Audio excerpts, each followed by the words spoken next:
Bom dia.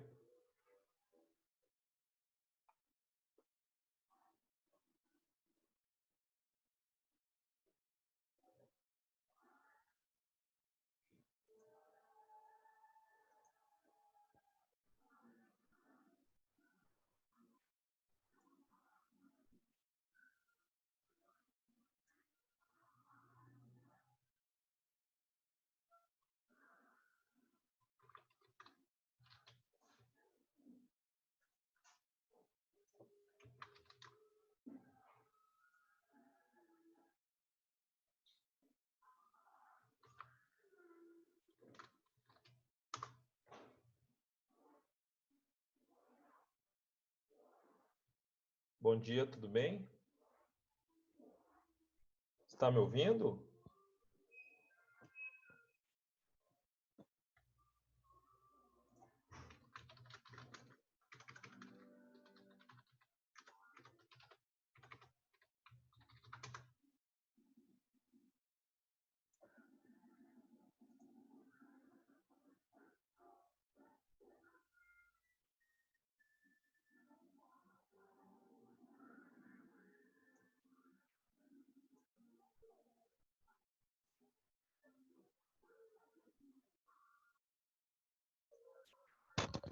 Bom dia, tudo bem?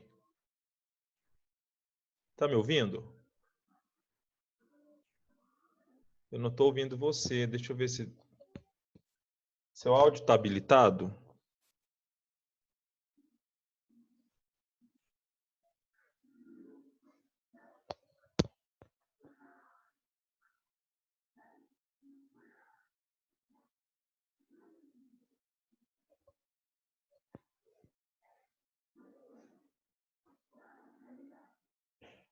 Bom dia.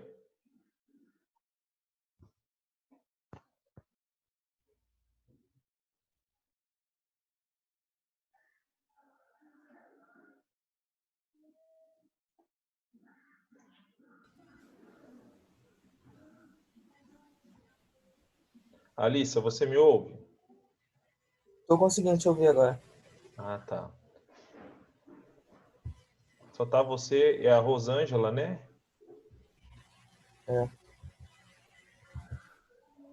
Rosângela, você me ouve?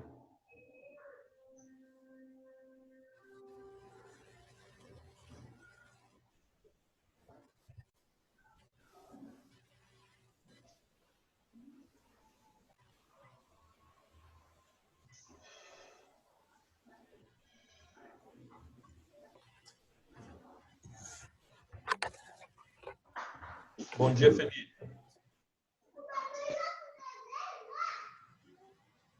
Ô, Alissa, acho que é só você que está me ouvindo.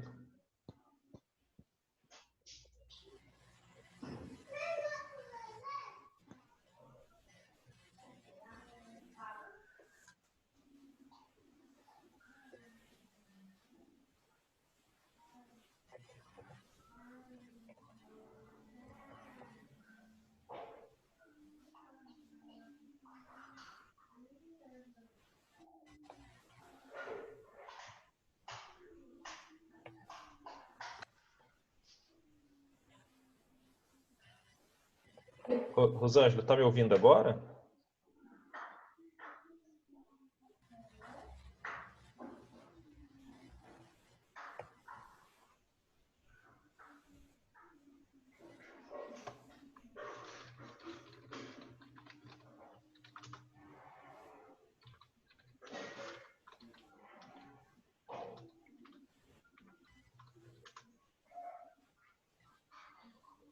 Felipe, bom dia. Você me ouve?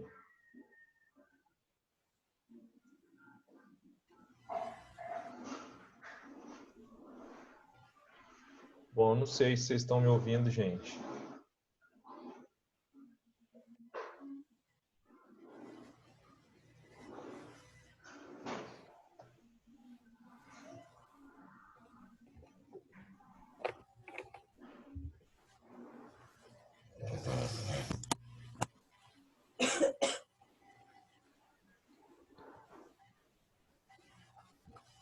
Ô, Alissa, você tá ok no áudio, né? Sim. Eu vou mandar o WhatsApp, eu acho que para a Rosângela é mais fácil.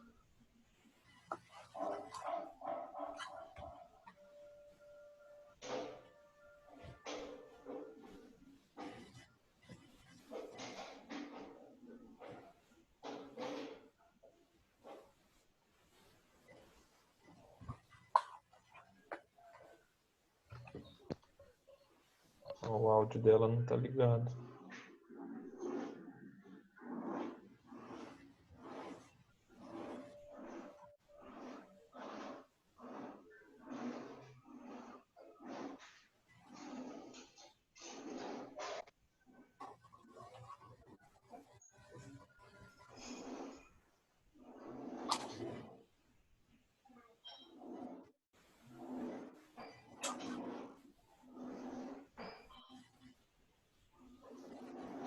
Rosângela, tá conseguindo ouvir agora ou não?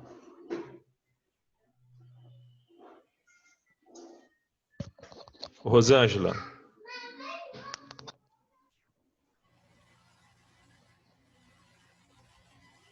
Mensagem pro Felipe.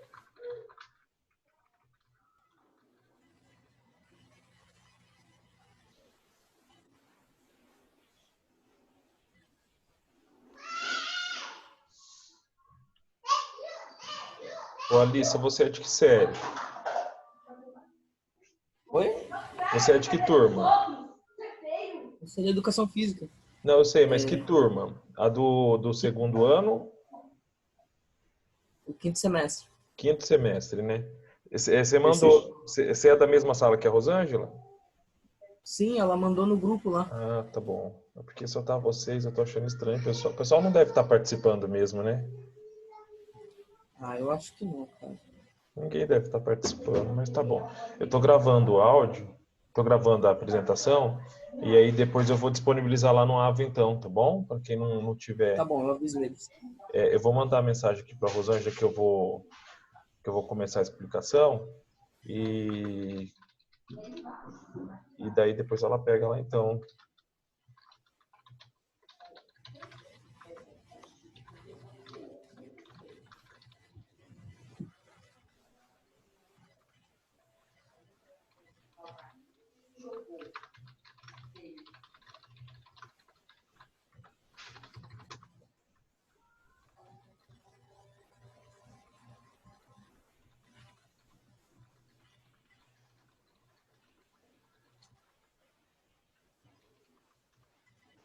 Bom, mandei mensagem para ela, eu vou começar então, tá bom?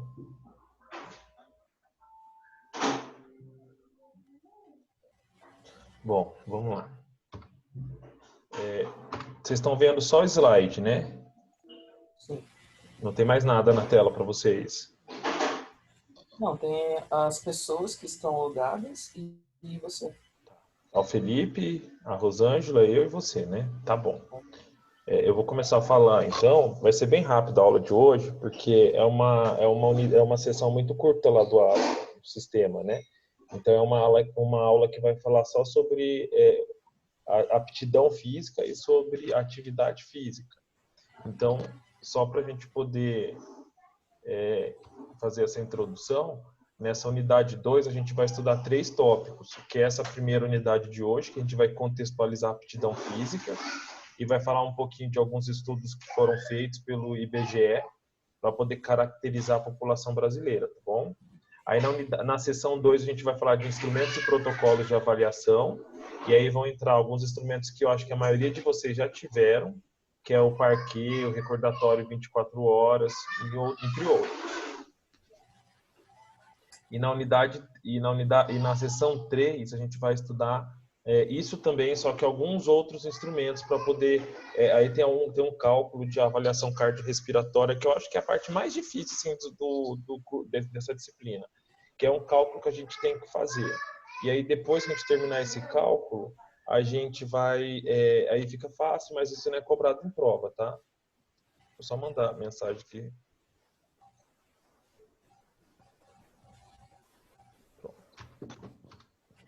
Então, para a gente poder entender essa unidade 1, essa unidade 2 e a seção 1, a gente tem que entender que Os aspectos relacionados à saúde coletiva e atividade física dentro dos UBSs, dentro dos postinhos de saúde, eles são importantes para a gente. Então, a gente vai entender como que vai ser o cuidado com esse paciente através desses instrumentos de avaliação. Então, para isso, a gente vai ter que compreender a diferença, né, de aptidão física e a relação dela com as habilidades físicas, tá? E a partir daí, a gente consegue triar os pacientes, porque acho que eu devo ter comentado nas aulas anteriores, não sei se vocês estavam, que eu falei em relação a como que eu vou prescrever um treinamento para esse paciente. Eu posso fazer grupos homogêneos de patologias, heterogêneos, enfim, como que eu chego nesse resultado final de atividade, né, de exercício?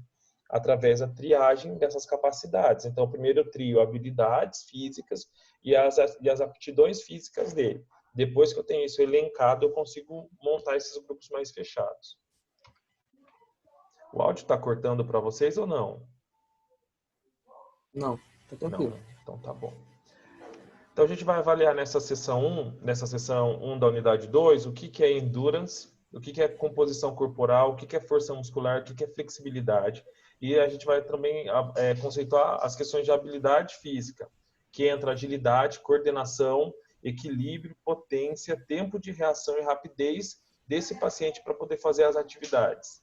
Além do planejamento e organização dessas atividades físicas. Então, a gente vai entender um pouco esse contexto e aí depois, para finalizar, a gente vai se questionar como que eu vou planejar uma atividade para esse paciente. Na sessão 2, a gente vai tratar em relação ao questionário de atividade física, né, que é o questionário internacional, que é o IPAC. Depois o questionário de Beck, né, que é a atividade física habitual, e o recordatório 24 horas. Vocês já tiveram esses instrumentos nas outras disciplinas? Eu não. Não teve ainda, né? Mas você ainda vai ter. Então, mas isso é discutido porque vocês precisam saber qual instrumento que vai aplicar para o idoso. Às vezes vocês aplicam mais de um, mas pelo menos um tem que aplicar para poder mapear o perfil desse idoso. E aí na sessão 3 a gente vai falar sobre pedometria, acelerometria, sobre procedimentos para mensuração da massa corporal, estatura, perímetros corporais e mensuração da atividade física relacionada à saúde. Então, essa unidade 3, ela vai ser dividida dessa forma. A primeira unidade, a gente vai entender o que são essas capacidades e habilidades físicas. E na segunda e terceira sessão, a gente vai entender como que eu avalio isso no paciente e quais instrumentos eu vou utilizar, tá bom? Para a gente começar, então, a gente tem que entender que vocês estão dentro da UBS, porque vocês foram contratados para isso. Então, dentro da UBS, vocês têm vários casos de pacientes diferentes. E o perfil do público das UBS, das unidades básicas, é o perfil de idoso. Não só idoso, mas a maior parte dessa população é idosa, tá? Então, a gente tem que entender que vai ter idoso de tudo quanto é tipo, de tudo quanto é doença, de tudo quanto é condição socioeconômica. O livro traz para a gente um exemplo do seu Antônio, que nesse primeiro contato com vocês, que são os profissionais mais preparados para poder fazer essa avaliação, vocês começaram a questionar o seu Antônio a respeito da anamnese dele. E ele falou que faz um mês que ele começou a ter dificuldade para se deslocar, porque ele estava começando a ficar sem fôlego. Então, o seu Antônio, ele ia comprar pão, ele ia no mercado, ele conseguia fazer isso caminhando. Era segundo o livro, né, 1.000 metros, 1 quilômetro que ele fazia tranquilamente. E aí, de repente, ele começa a ter dificuldade, começa a faltar ar. Ele se refere para vocês que ele está sem fôlego. Então, vocês já começam a perceber que a capacidade cardiorrespiratória desse paciente já não é muito preservada. Além disso, vocês avaliam o biotipo dele e percebem que ele tem um aumento, né, um acúmulo de gordura na região abdominal. E ele também está referindo que não consegue mais carregar as sacolas que ele compra. Então, aqui a gente já consegue ter um monte de problema de cunho do profissional mesmo de educação física. Então, a incapacidade do paciente de deslocar, de caminhar, a incapacidade dele fazer as trocas gasosas adequadamente, porque isso já começa a fadigar, isso já começa a dar um desgaste físico para ele, a incapacidade desse músculo de segurar a sacola, então ele não tem essa força para se manter por um período prolongado. Então, por causa desse contexto, o seu Antônio, que fazia esse percurso a pé, ele começa a fazer esse percurso de ônibus. E para a gente que está estudando isso, a gente entende que não é legal. Então, como que a gente vai identificar essas limitações? Como a gente tem que trabalhar essas atividades físicas dentro das UBSs? E quais instrumentos podem me auxiliar na adequada identificação dos problemas desse paciente, tá? Então, para eu poder identificar isso, eu preciso fazer uma anamnese, um exame físico. Eu preciso conversar com esse paciente. Eu lembro que eu comentei com vocês que eu não posso, em hipótese nenhuma, prescrever uma atividade física para um grupo sem conhecê-lo. Porque eu posso ter pacientes cardiopatas, eu posso ter pacientes com alterações físicas e fisiológicas importantes. Então, eu preciso identificar esse grupo para depois eu poder trabalhar. Além de identificar as limitações, eu tenho que aplicar instrumentos. Por quê? Porque eu não posso só liberar esse paciente para fazer atividade física. Eu preciso ter um instrumento validado, e é interessante que isso seja um instrumento até validado internacionalmente, para saber, olha, esse instrumento está falando que o paciente Antônio precisa passar pelo médico, para esse médico poder prescrever a liberação da atividade física. Olha, esse instrumento não precisa encaminhar o paciente para o médico, porque segundo os dados dele, ele está habilitado para poder fazer essa atividade física. Então, a gente precisa se embasar desse conhecimento, tá bom? Dentro do contexto de identificar esse perfil de paciente, a gente tem que entender que é preciso entrar no contexto de vida do paciente, tá? Então, eu vou dentro das UBSs, e nas UBSs eu estou dentro da atenção primária. A atenção primária é o primeiro contato do paciente junto com o serviço de saúde.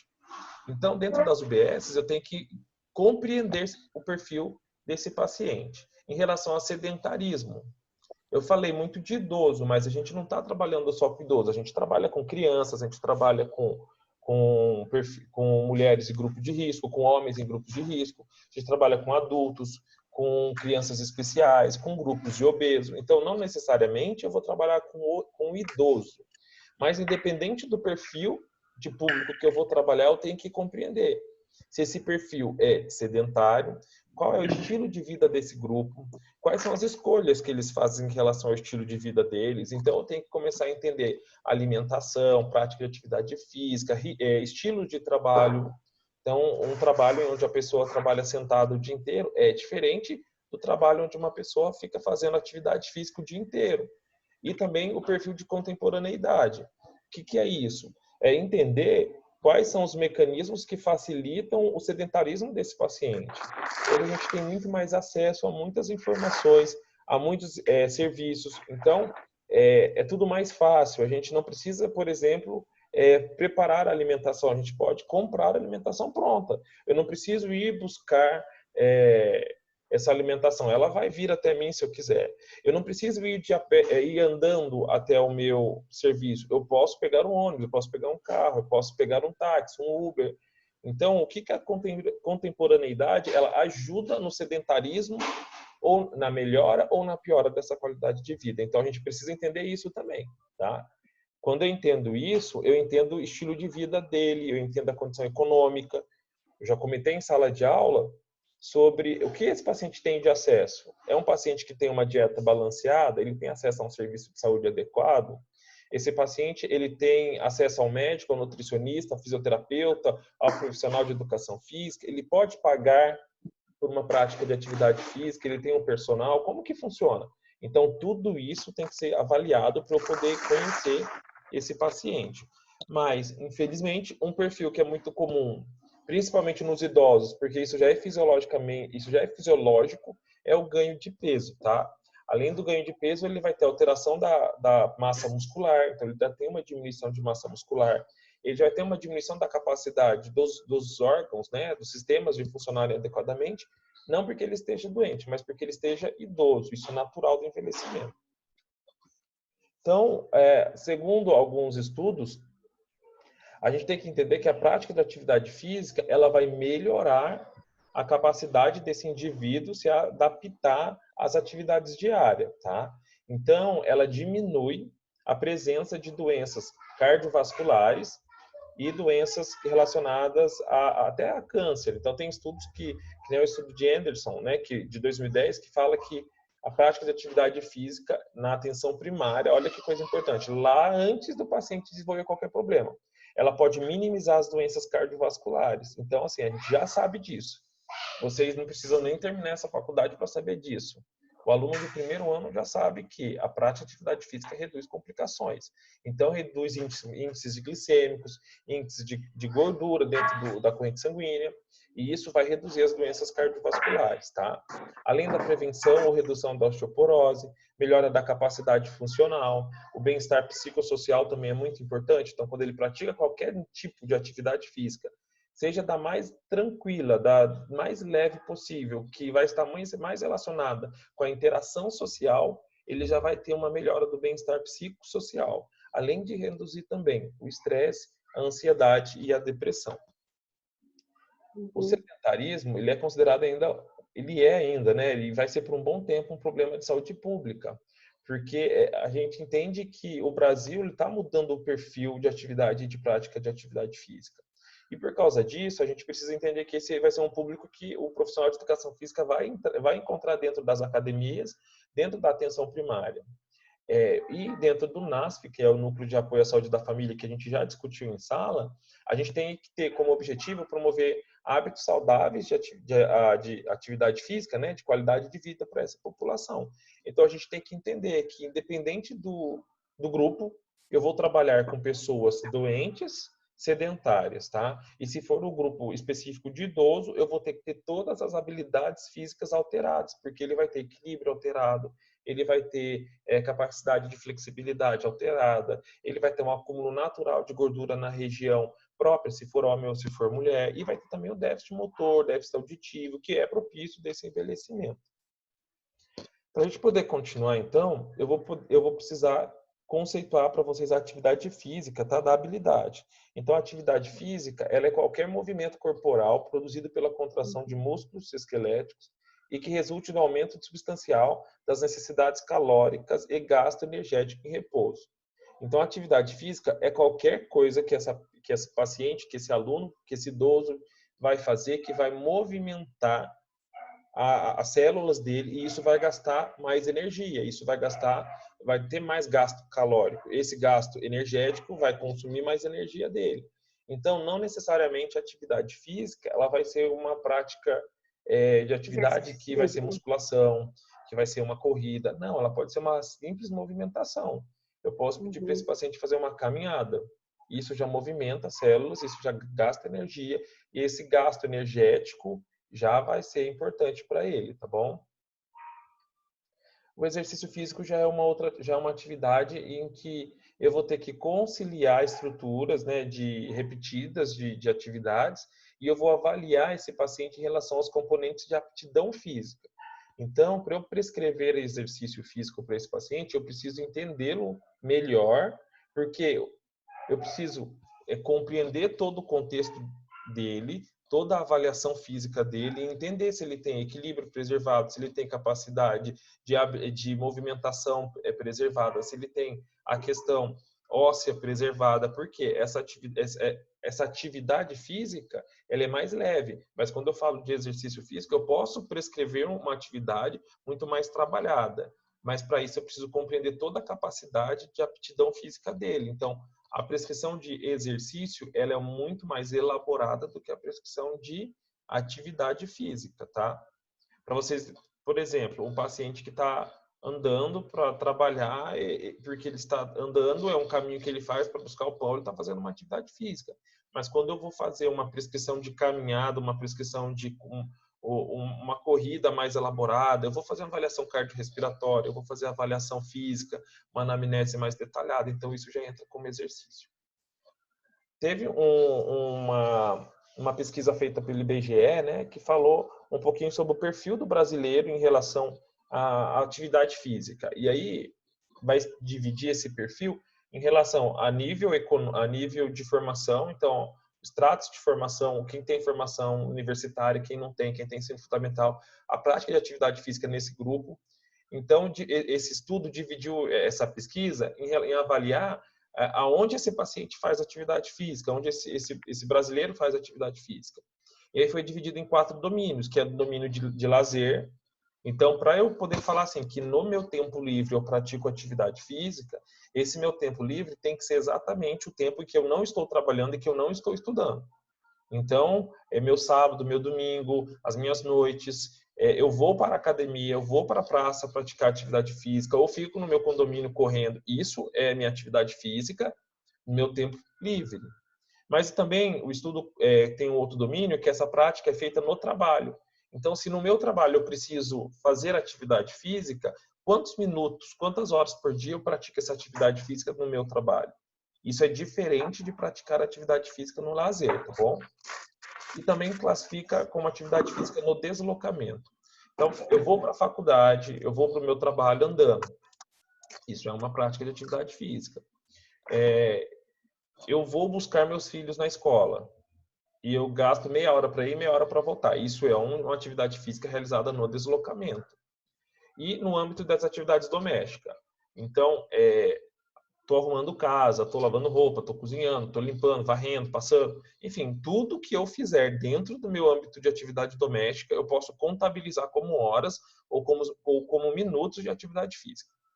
A gente tem que entender que o ideal é de que a prática de atividade física ela aconteça dentro do tempo de lazer e que tudo que aconteça fora, que acontece por necessidade, nem deveria ser computado. Mas porque a gente entende também que o deslocamento, a atividade física dentro do trabalho, isso vai mexer com o organismo. Então, a gente computa por causa disso. Para vocês que têm muitos alunos dentro da sala que trabalham em academia ou que já fazem consultorias ou auxiliam em outras consultorias, vocês praticam já atividade física quase que o dia todo. Então, vocês não tiveram tempo de fazer um treino mais elaborado, mas vocês praticaram atividade. Então, na avaliação do que é atividade física, isso é muito melhor, eu pelo menos fazer isso do que eu não fazer nada. Então, essa pesquisa do IBGE, ela mostrou o seguinte, que as pessoas que praticaram atividade física, elas foram distribuídas em relação a estratos etários, tá? Então, a coluna que é a primeira, que está 22,5%, é uma média, né? Uma média do total. Mas as colunas da frente, elas mostram a divisão em relação à faixa etária. Então, a proporção de adultos que praticaram o nível recomendado, tá, de atividade física, segundo a idade deles, foi de 35% de 18 a 24 anos, de 25% de 25 a 39 anos, de 18% de 40 a 59 anos, e pessoas acima de 60 anos, né, praticaram 13% de atividade física. Ou seja, ninguém aqui praticou o tanto de atividade física que deveria praticar dentro do perfil etário. Mesmo assim, a gente percebe que conforme a gente vai envelhecendo, a gente vai praticando menos atividade física. Por isso que quando a gente está dando a aula, a gente explica muito e discute muito sobre o idoso. Porque é um perfil de idoso. Até porque, enquanto nós estamos trabalhando, a gente vai fazendo atividade física no deslocamento, na própria atividade de trabalho a gente vai fazer atividade física, e aí conforme a gente vai envelhecendo, isso vai diminuindo. E isso é um problema importante de nível de saúde pública. O segundo gráfico, ele mostra a proporção de proporção de adultos, todos acima de 18 anos, e a quantidade de prática de atividade física que eles fazem de acordo com os domínios, tá? Então, eu tenho o domínio lazer, o domínio trabalho, o domínio deslocamento e o domínio atividades domésticas. Se vocês olharem aí no gráfico, dá para perceber que aonde o paciente mais faz atividade física, o brasileiro, né? Vamos tirar o paciente, a gente não está falando de paciente. A gente está falando de uma pesquisa que foi feita no Brasil todo e independente do perfil do entrevistado, né? Do brasileiro. A gente percebe que no domínio de deslocamento é onde as pessoas mais fazem atividade física, que é essa terceira coluna. E aí a gente começa a perceber que tem mais uma divisão, a divisão de classificação em relação a questão de pele mesmo. Então, as pessoas brancas, negras e pardas. Então, as pessoas brancas, no deslocamento, que é a terceira coluna aqui, elas fazem menos atividade física. As pessoas brancas, as pessoas pretas, negras, elas fazem mais atividade física, né? 38,3%. E as pessoas pardas, 33,9%. Ah, professor, mas o que isso tem a ver com a minha formação de profissional de educação física? Eu vou trabalhar, mas que me interessa saber a cor do paciente, saber. Isso é importante eu saber porque os estudos falam que as pessoas negras, as pessoas pardas, elas acabam fazendo mais atividade física em relação ao deslocamento para o trabalho, né? De atividade física indo e voltando do trabalho. E quando eu comparo isso com o domínio de trabalho, eu também tenho o mesmo perfil, que lá no trabalho as pessoas negras e pardas, elas acabam fazendo mais atividade física do que as pessoas brancas. Então, isso é importante, porque que paciente que eu vou atender dentro da UBS? Ah, eu vou atender só gente branca, só gente negra, só gente azul, só gente amarela, só homem, só mulher? Não, eu vou atender todos os pacientes. Então, de acordo com esses estudos, eu consigo perceber que é provável que os pacientes que possam, tá, gente, isso não é regra, que possam apresentar mais complicações relacionadas ao sedentarismo, à atividade física, sejam os pacientes brancos, os idosos brancos, tá?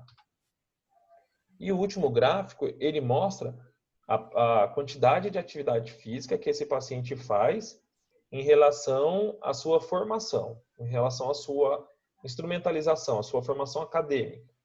Então, olha que coisa interessante. O paciente quanto mais esse paciente estuda, mais prática de atividade física ele faz no domínio de lazer. Então, quanto mais eu estudar na minha vida, mais eu vou entender que praticar atividade física é importante para a minha qualidade de vida. Então, nessa primeira coluna aqui, eu vou ter o azul, que é sem instrução ou ensino fundamental incompleto. Então, aquela pessoa que não teve acesso à escola, ela não pôde estudar porque ela teve que trabalhar, ou o local onde ela morava não tinha escola, não tinha acesso. Olha para vocês verem o nível de prática de atividade física, 11% no tempo de lazer. Mas quando eu comparar no tempo de trabalho e no tempo relacionado a deslocamento, as pessoas com menos formação são as que mais fazem atividade física indo trabalhar e trabalhando. Enquanto as pessoas com maior formação, que é o roxo aqui, o lilás, na coluna de lazer, 37,6%, são as pessoas que mais praticam atividade física no tempo de lazer. Em contrapartida, no trabalho, são as que menos fazem atividade física.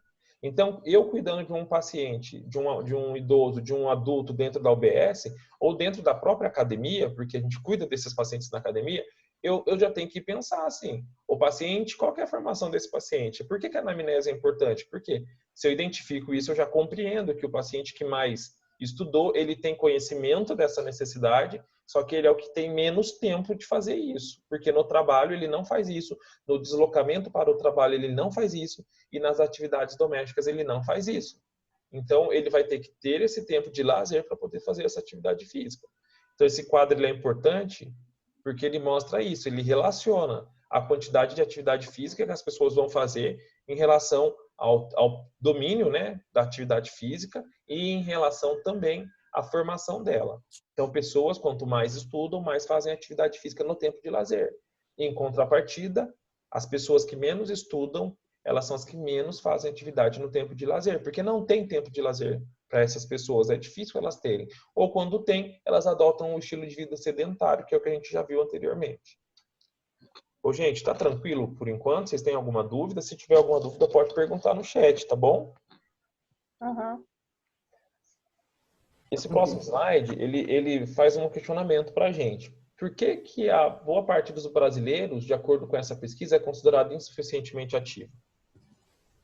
Por que a gente tem esse problema, né? Isso é econômico, isso é social, isso é cultural. Então, isso a gente precisa começar a pensar.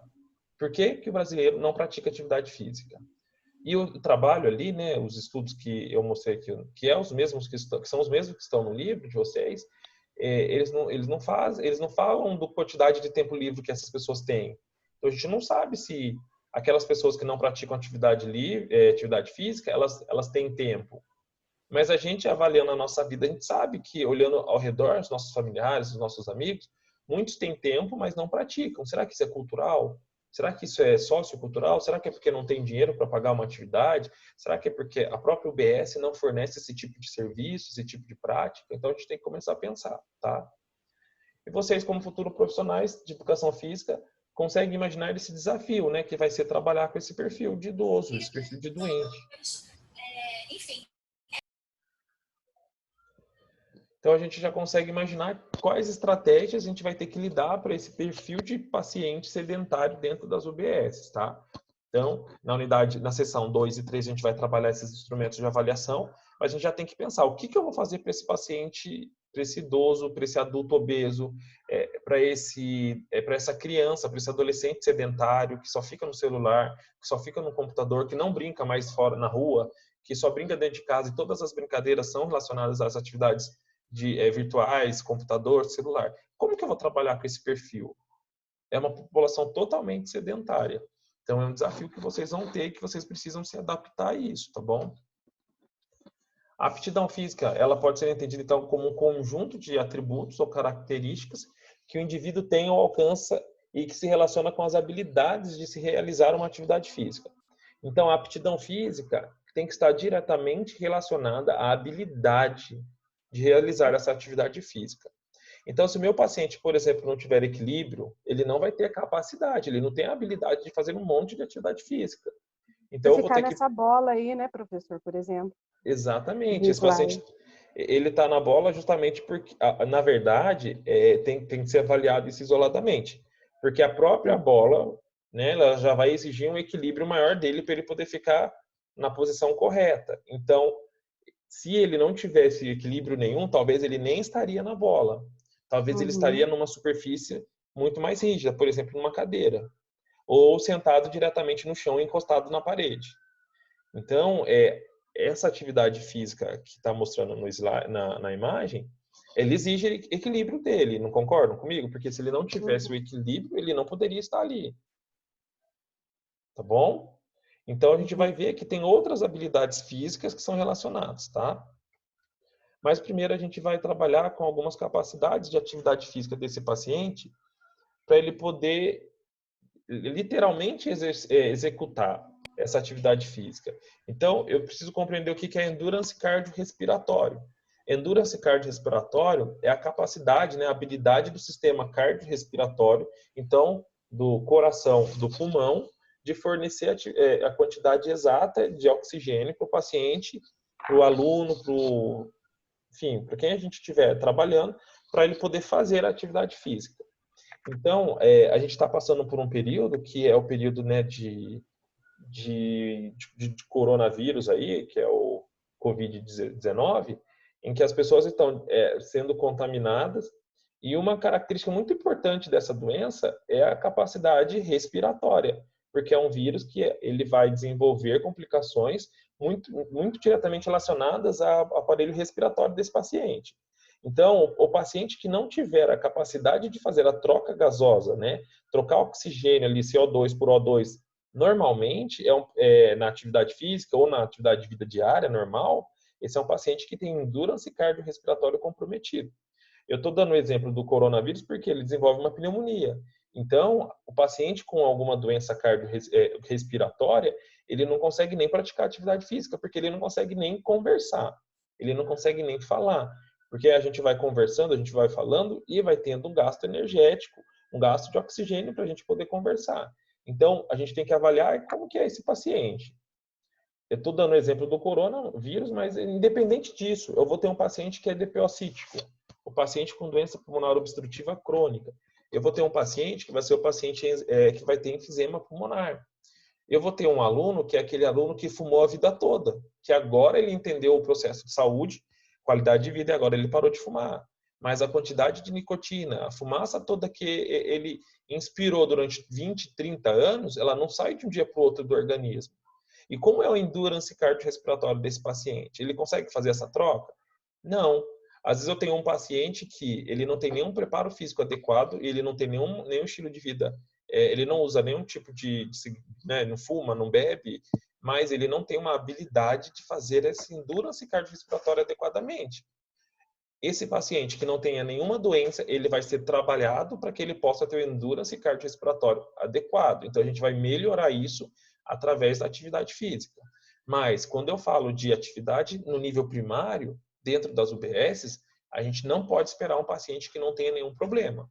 Então, a gente vai pegar pessoas sedentárias, pessoas obesas, pessoas com problemas cardiorrespiratórios, pessoas com diabetes, hipertensão, pessoas com problema de capacidade mesmo, de equilíbrio, idosos ou pessoas com fraturas, ou amputados. Então, a gente tem que perceber que dentro dessas capacidades, dentro desses componentes, que é a endurance, que é a composição corporal, força muscular, endurance muscular, flexibilidade, eu tenho que entender e aplicar isso no meu paciente. Ele tem tudo isso preservado? Se ele não tiver, eu tenho que prescrever um exercício adequado para ele melhorar essas características, para que depois eu possa ficar exigindo mais desse paciente, tá? Além disso, a gente tem que avaliar também a composição corporal desse paciente. Então, a gente tem vários instrumentos para avaliar isso, né?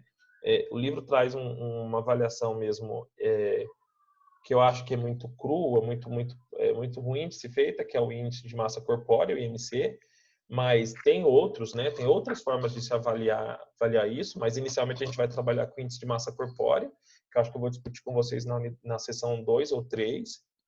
Mas índice de massa corpórea, no meu ponto de vista, ela é muito ruim porque ela não mostra realmente como esse paciente ele está, né? Como que é a composição corporal dele. Então, eu posso ter um paciente que é um halterofilista super forte, com bastante massa muscular, né? Massa magra, e aí no IMC ele pode dar um score aumentado nesse IMC. Isso não significa que ele está ruim. Mas eu tenho um paciente que vai ter, que nem mostra no quadro aqui, que tem um paciente obeso, dentro dessa imagem que tem os dois pacientes pesando, que tem o mesmo peso que o paciente magro e super forte, mas o IMC é igual, mas a gente avalia que a composição corporal é diferente.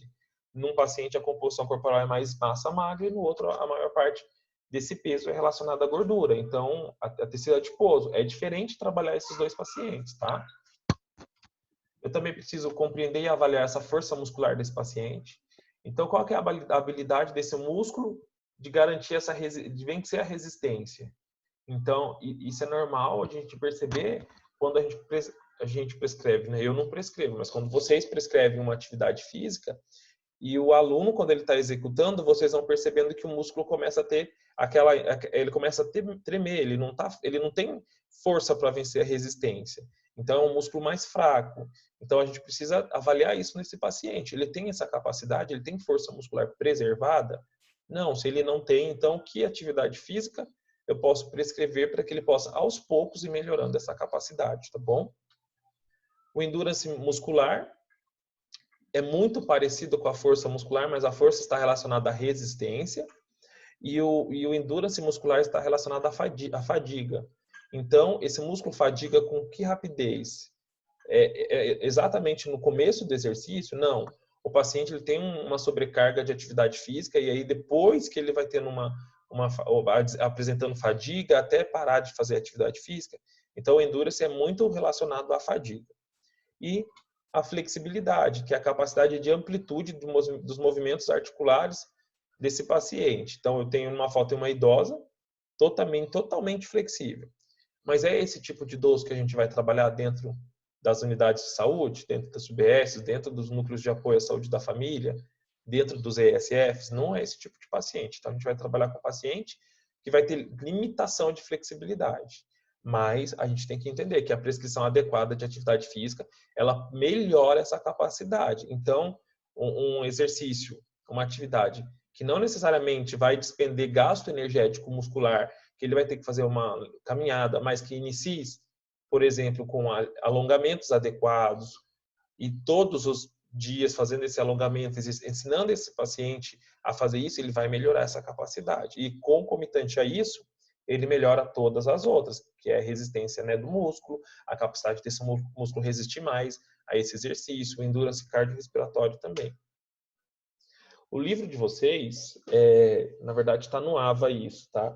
Traz um exemplo da dona Joana, que ela tem uma dificuldade de se deslocar da casa dela até a padaria, pois sempre ela apresenta falta de ar. Ou seja, essa falta de ar é a capacidade do organismo, né, de fazer a troca gasosa lá, do pulmão e coração. Então, se o pulmão e o coração não conseguem fazer a troca gasosa adequada, significa que ela tem uma baixa endurance cardiorrespiratória. Então, coração e pulmão não estão adequados. Pode ser por problema fisiológico, né, incapacidade mesmo, falta de treinamento, sedentarismo, isso é importante de se levantar, ou pode ser por doença. E aí é fisiopatológico. Se for fisiopatológico, a gente pode trabalhar, mas muitas das vezes a gente não vai resolver esse problema como um todo, tá bom? Ela também apresenta um alto tipo de biotipo de concentração de gordura. Então, ela é uma idosa que tem um volume maior, né, em quantidade de gordura maior na região abdominal em relação à normalidade. Então, é uma senhorinha um pouco mais obesa, um pouco mais gorda. E, além disso, ela não consegue carregar as sacolas. Então, ela não tem força muscular, né? Ela não tem endurance muscular, porque esse músculo dela ele se fadiga com mais rapidez. E tem limitação de movimento dos ombros. Ela poderia também ter limitação de movimento das pernas, que daí já é tudo relacionado à flexibilidade. Então, olhando essa imagem, a gente vê uma idosa, perfil de idoso mesmo, uma idosa, cabelinho branco, mas a gente não imagina que ela não tenha, olhando, né, julgando a imagem, a gente não imagina que ela tenha problema respiratório, que ela tenha um IMC, a gente não consegue julgar qual é o valor do IMC dela, a gente só consegue julgar que ela pode estar acima do peso, mas a gente não consegue falar como exatamente ela está. A gente não consegue falar que ela não tem força muscular, a gente não consegue falar que ela não consegue movimentar adequadamente as estruturas articulares. Então, a gente precisa avaliar esse paciente, tá? Para a gente poder avaliar isso corretamente, além de tudo que a gente já viu, a gente tem que avaliar as questões de habilidade, coordenação, equilíbrio, potência, tempo de reação desse paciente, desse aluno, né? E rapidez para poder fazer essas atividades. Então, inicialmente, a habilidade, ela vai ser a capacidade desse indivíduo de mudar de posição, né? Mudar em posição em relação ao espaço, com rapidez e precisão. E aí eu já entro em outros termos, que é em outras habilidades, que é coordenação e equilíbrio, e também em rapidez. Quando ele consegue fazer a mudança de posição adequadamente e com precisão e rapidamente, ele está tendo equilíbrio, coordenação, ele está tendo rapidez, tá? Então eu consigo avaliar várias habilidades ao mesmo tempo. A coordenação e equilíbrio, então, é a habilidade de utilizar os sentidos em conjunto com partes corporais na realização de tarefas, de modo harmonioso, né, e preciso. O equilíbrio já é a manutenção do equilíbrio estático, da posição dinâmica, né, em estática ou dinâmica. Então, esse paciente ele vai se movimentar, eu vou dar uma atividade para ele fazer, eu vou avaliar esse aluno e vou avaliar qual que é o equilíbrio desse paciente em relação a essa atividade dinâmica, em estática, né, parada, ou dinâmica. Aquele exemplo da bola, em que o paciente estava lá no outro slide segurando os halteres e os pesos e sentado na bola, aquilo mostrava que o paciente tinha um equilíbrio, tá? Se eu quisesse avaliar esse paciente de forma estática, avaliar o equilíbrio estático dele, poderia fazer a aplicação do teste de Rosenberg, que eu acho que vocês já devem ter visto, que é deixar o paciente de pé, esticando as duas mãos e parado. Então, esse paciente vai ficar com as mãos estendidas, parado, ele vai fechar o olho e só vai ficar parado. Esse paciente ele vai se movimentar para a direita ou para a esquerda. Se ele tiver alguma movimentação, significa que ele tem alguma alteração, por exemplo, daí já entra em questão anatômica, né, de par craniano importante. Por exemplo, pode ser alteração do equilíbrio relacionado ao par craniano nervo coclear, que é um conjunto. Desculpe o barulho aqui, tá, gente? Que é um grupo que é um par craniano, né? São dois pares, né? Que vão inervar a região do conduto auditivo e ali também vai ter inervação que vai garantir o equilíbrio desse paciente. Então, para esse paciente poder ficar equilibrado adequadamente, fazer esse teste de Rosenberg e esse teste não apresentar alteração, ele precisa ter equilíbrio. Então, se ele não tiver nenhum problema no par craniano chamado vestíbulo coclear, ele não vai ter nenhum problema de equilíbrio. Se isso for relacionado aqui essa região do ouvido, da orelha, que tem esse par craniano. Então, o paciente que apresenta labirintite, por exemplo, é um paciente que não vai ter garantia de equilíbrio, tá? E está relacionado a isso. Agora, se ele tiver algum problema motor, tá, gente? É importante avaliar isso.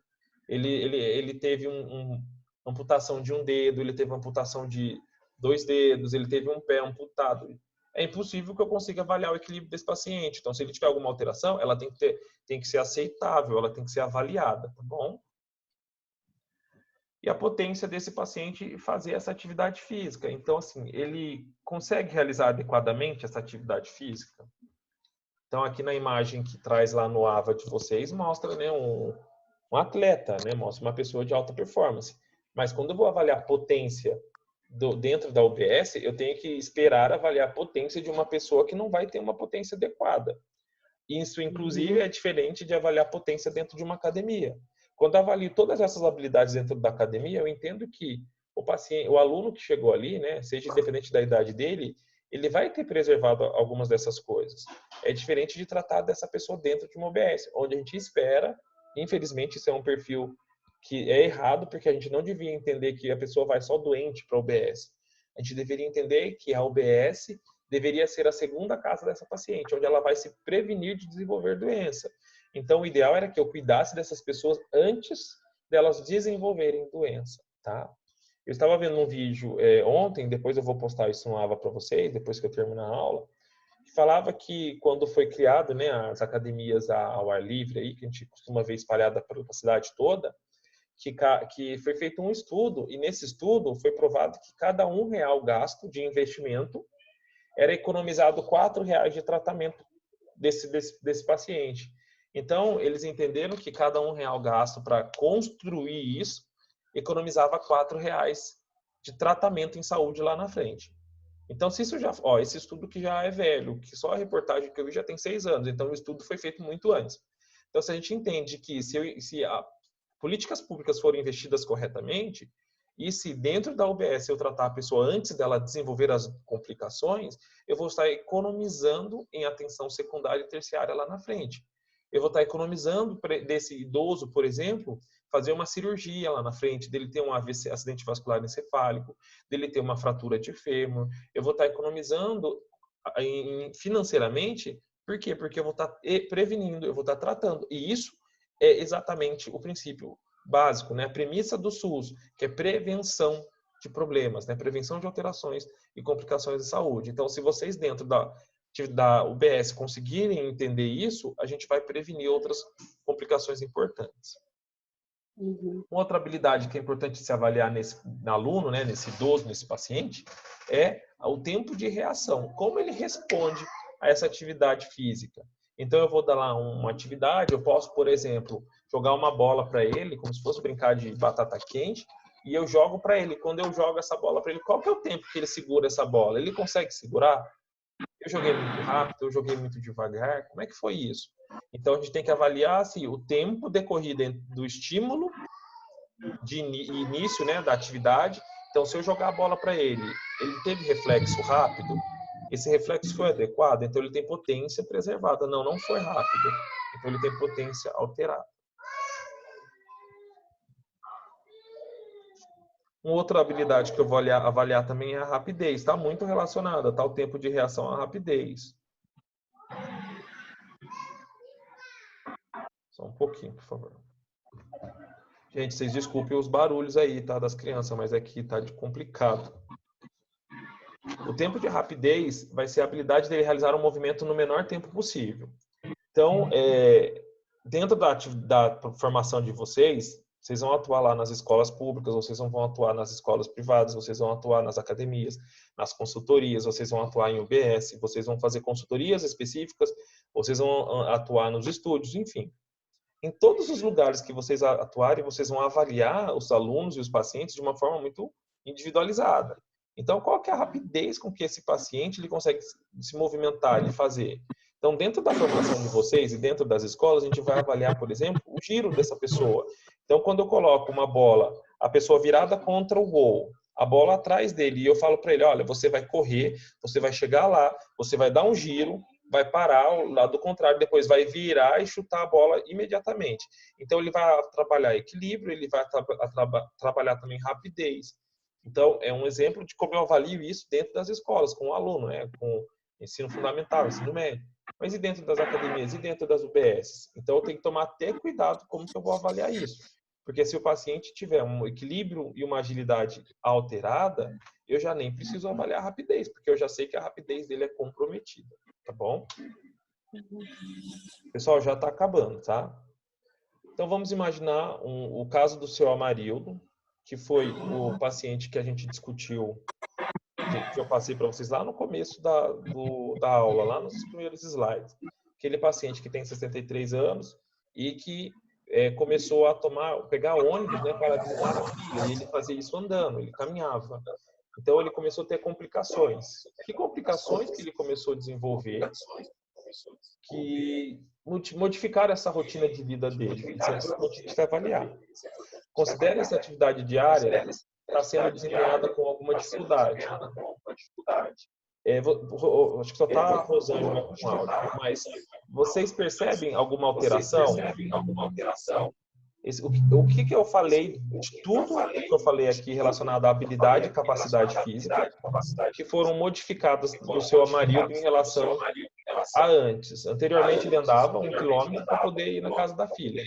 Hoje ele não faz mais isso. O que mudou? Vocês conseguem avaliar?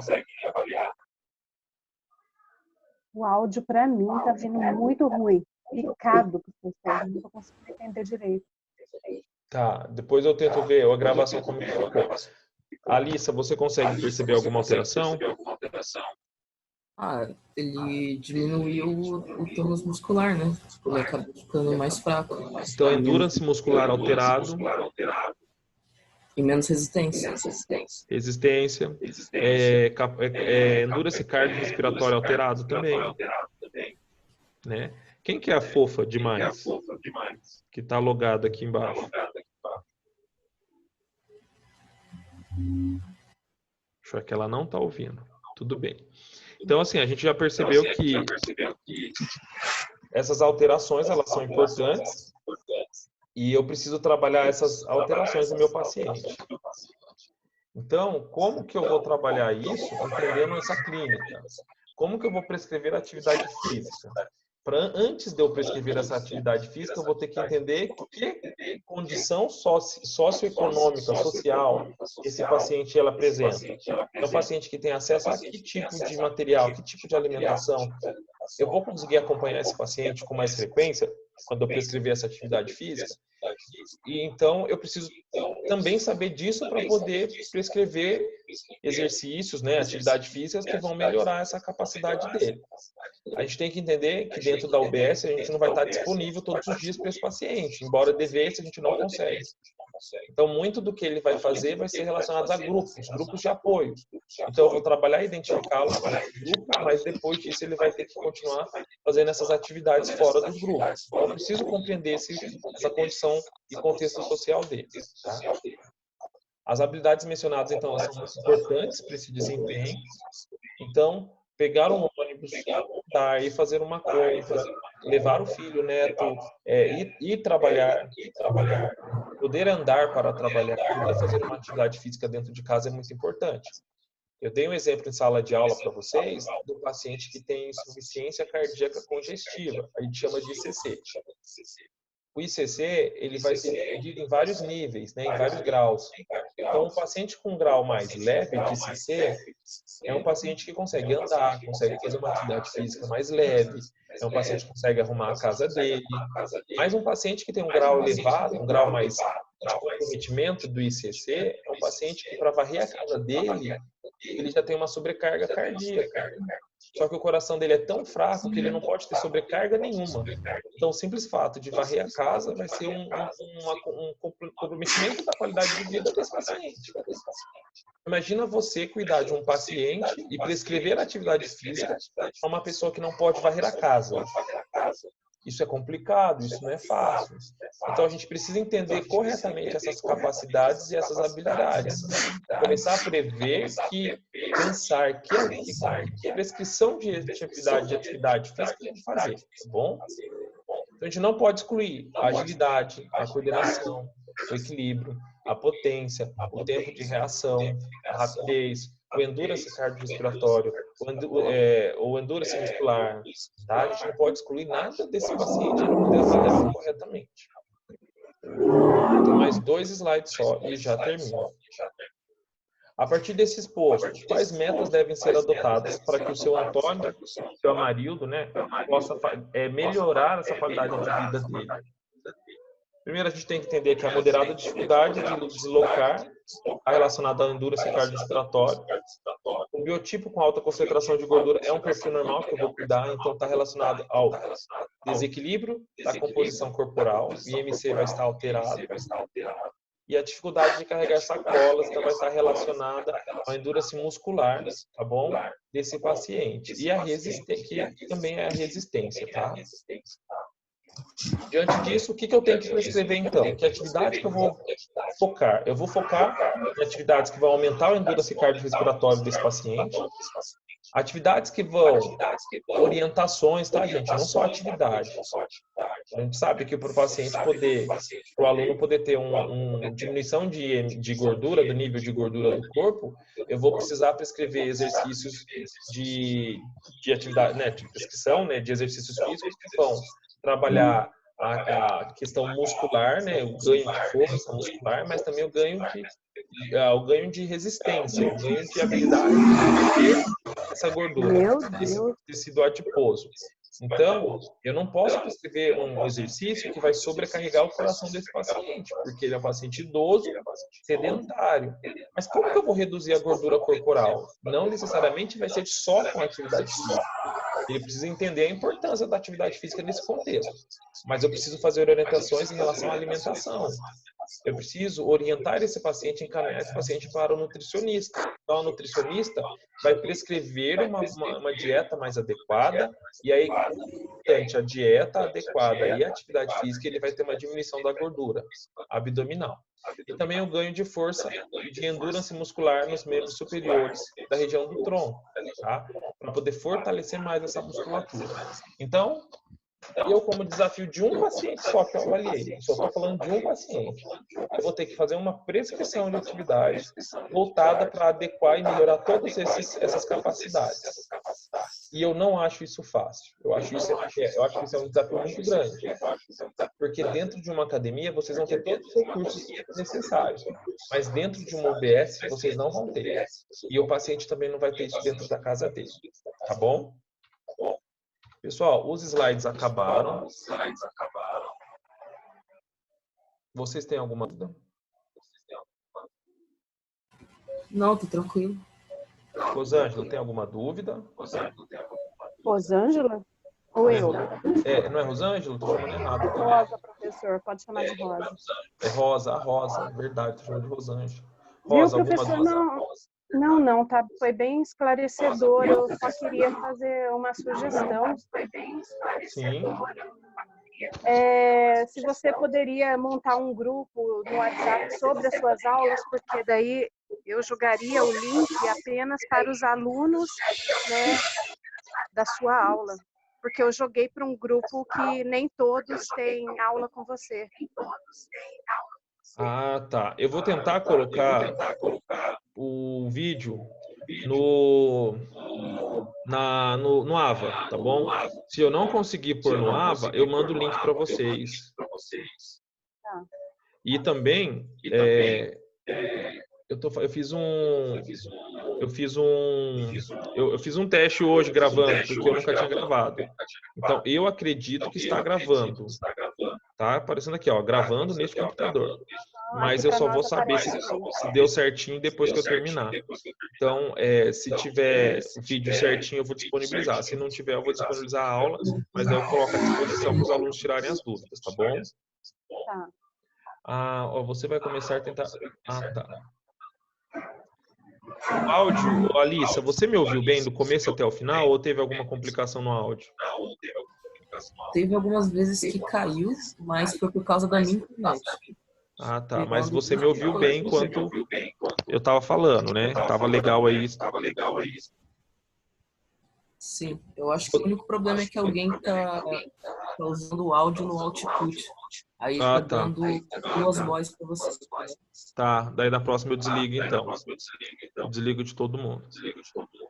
Pessoal, mais alguma dúvida? Não. Não, tranquilo então. Eu vou desligar aqui os áudios então para cortar essa voz duplicada. Melhorou? Dá um ok aqui para mim no chat, tá? Se melhorou. eu preciso passar para vocês uma atividade que eu vou cobrar.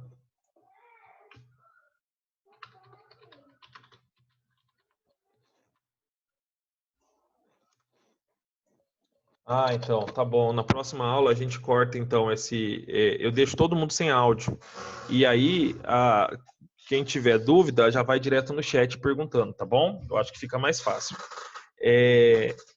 Eu vou fazer o seguinte, gente, para poder ajudar. Eu não sei como que vai ficar a questão de avaliação, a questão dessa primeira prova. Eu acredito que a gente volte no dia 14, tá bom? Que é o que a faculdade falou. Se a gente voltar, a gente continua, a vida segue belezinha. Se a gente não voltar, a gente vai ter que ver como que vai ficar as questões de avaliação. Então, dentro dessas questões de avaliação, a gente precisa já ir cobrando de vocês algumas coisas. Eu mandei para o e-mail de vocês, né? Mandei pelo AVA uma atividade e eu pedi para os alunos me mandarem essa atividade. Eu ainda não corrigi de ninguém, porque eu dei até hoje para vocês me entregarem. Então, eu queria que vocês conversassem sobre isso com os demais alunos. Eu preciso disso até hoje, até às 18 horas. Depois disso, eu não vou considerar o que eu aceitar. Eu já tinha que ter lançado 200 pontos de vocês na plataforma. Eu tinha que ter lançado esses 200 pontos até acho que terça. Então, como a gente não teve contato presencial, eu falei, gente, vai ficar complicado. Então, eu liberei até sexta agora. E também eu passei na sexta passada. Mas o que eu vou fazer? Quem postar, quem me mandar pelo e-mail ou pelo AVA até hoje às 18 horas, depois disso eu vou levantar todo mundo que mandou, vou corrigir todo mundo e vou lançar a pontuação. Mesmo assim, hoje eu vou montar um questionário e vou colocar esse questionário no AVA. E aí, nessa unidade que a gente está discutindo, que é a unidade 2, seção 1, lá na pós-aula vai ter um questionário. Na sexta-feira que vem, eu vou tirar um relatório deste questionário. Então, tem que fazer esse questionário até quinta-feira, tá bom? E aí, eu vou dando essas atividades. Toda sexta-feira eu vou pôr uma atividade no AVA. Vai ser dentro do AVA mesmo, dentro da unidade que eu estiver dando. E aí, lá dentro, vocês vão responder. Então, eu posso pôr um questionário, eu vou ver se eu consigo pôr um link para vocês postarem, responderem por escrito para mim lá. Então, eu posso pôr, por exemplo, um estudinho de caso lá de um paciente e vocês falarem o que vocês vão prescrever para esse paciente. Que capacidades físicas e habilidades físicas ele tem, o que ele não tem. E aí vocês me respondem isso tudo pelo AVA. Todas essas atividades eu vou guardando e vou arquivando. E eu tenho como tirar relatório lá no AVA. Então, eu tenho um relatório para saber quem fez, o dia que fez. Se for pontuar nota, né, dar alguma nota, a quantidade de nota que essa pessoa tirou. Então, eu peço, por favor, que vocês façam, tá? Então, toda sexta-feira, depois da aula, eu vou postar alguma coisa. Porque se, por exemplo, a gente não conseguir fazer uma prova de primeiro bimestre, eu não sei se isso vai acontecer, tá? Só uma sugestão. Eu já tenho atividade para poder avaliar de vocês, tá bom? Tudo bem, pessoal? Dá um ok para mim no chat, por favor.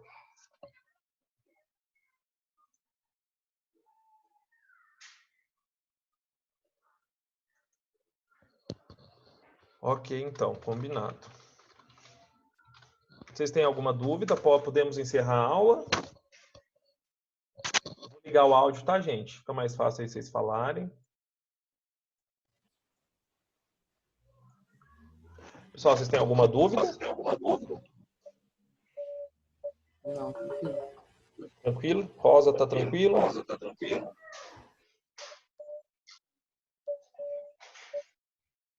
Ô, Rosa, você fala... Eu montar um grupo? Você não quer montar um grupo e me colocar? Eu acho que fica mais fácil. Eu não tenho o telefone desse pessoal. Aí fica mais fácil, tá bom? Faz esse favor para mim. Eu sei que essa turma é uma turma muito misturada, então assim, a comunicação, ela precisa ser via AVA. Porque no AVA a gente consegue atingir todos os alunos. Eu sei que tem aluno do segundo ano, eu sei que tem aluno do quinto ano, então fica complicado. Tem aluno do sétimo ou do oitavo, acho que é sétimo, que eu dei a mesma matéria do ano passado, então, do semestre passado, então assim, é uma turma muito misturada. A gente pode conversar pelo WhatsApp, sim, mas não vai ser o único meio de comunicação. O meio oficial vai ser AVA, tá bom? E a gente deixa o WhatsApp como uma segunda opção. Tudo bem?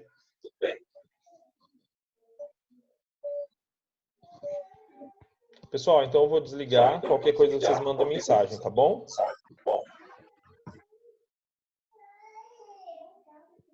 Obrigado, viu, pessoal? Tenham um bom dia, um bom final de semana.